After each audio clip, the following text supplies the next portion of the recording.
RL বিষ saline. আর এই বিষ স্যালাইনে প্রসূতির মৃত্যুর অভিযোগ তদন্তে স্বাস্থ্য ভবনের কমিটি। সেই কমিটিরই এক চিকিৎসক সদস্যের চাঞ্চল্যকর দাবি জানিয়ে উঠছে অনেক প্রশ্ন।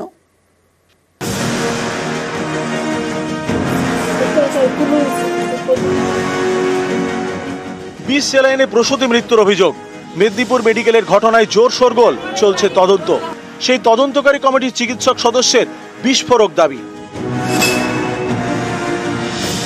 এই আরএল স্যালাইন তো শুধু গাইনি ওয়ার্ডে ইউজ হচ্ছে না, মেডিসিন ওয়ার্ডে, সার্জারি ওয়ার্ডে, পিডিয়াট্রিক্স ওয়ার্ডে, অর্থোপেডিক্স ওয়ার্ডে সব জায়গাতেই ব্যবহার হচ্ছে, কিন্তু একই রকম প্রতিক্রিয়া তো সব জায়গাতেই দেখা দিচ্ছে না। সুতরাং সেখানে আরও কিছু ফ্যাক্টর ডেফিনেটলি আছে। অর্থাৎ তদন্ত কমিটির চিকিৎসক সদস্যের মন্তব্যে স্পষ্ট, নিষিদ্ধ সংস্থার স্যালাইন অনেক বিভাগেই ব্যবহার করা হয়েছে। তাহলে আর সংস্থাটিকে নিষিদ্ধ করে লাভ কি হলো? সংস্থাকে নিষিদ্ধ করার পরেও কেন তাদের তৈরি স্যালাইন সরকারি হাসপাতালে ব্যবহার করা হলো? অন্য বিভাগে স্যালাইনের জেরে কেউ মারা যাননি বলেই কি সেই স্যালাইন ক্লিন চিট পেয়ে গেল? যারা পেশেন্ট আছেন তাদের কিভাবে চিকিৎসা চলছে সেটা নিয়ে আলোচনা হলো। Detail inquiry report will come to us, only then anything further steps can be taken.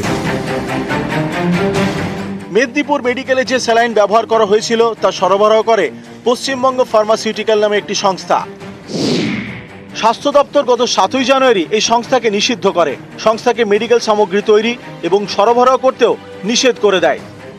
Convent রোডে সেই রাজ্যের drug and research laboratory December মাসের প্রথম সপ্তাহেই তাকে ব্ল্যাক লিস্টেড করে।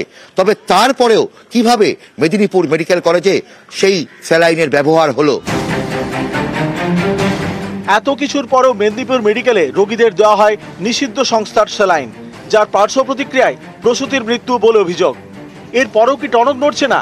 প্রশ্নটা উঠছে কারণ এত কিছুর পরও নিষিদ্ধ সংস্থার সেই একই স্যালাইন ব্যবহার হতে দেখা গেল নদিয়া এবং উত্তর দিনাজপুরের হাসপাতালে।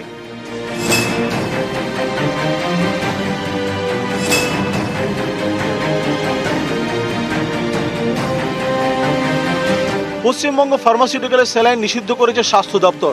তা সত্ত্বেও রবিবার এই নিষিদ্ধ সংস্থার স্যালাইন তেহট্ট মহকুমা হাসপাতালে ব্যবহার করা হয়েছে।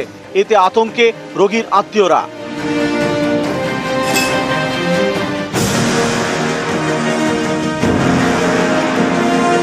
উত্তর দিনাজপুরের ইসলামপুর মহকুমা হাসপাতালেও একই ছবি। এখানেও নিষিদ্ধ সংস্থার স্যালাইন এদিন দেওয়া হয় রোগীকে। নিউজ 18 বাংলা।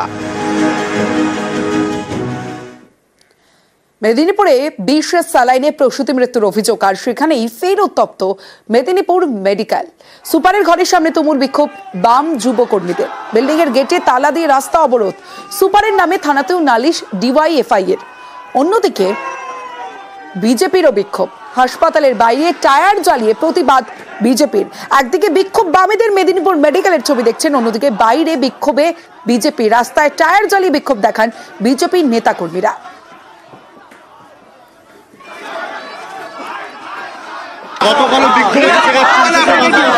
পুলিশ লেলিয়ে আন্দোলন দমন করা যাবে না। আমাদের সঙ্গে দেখা করে তাদেরকে জবাব দিতে হবে।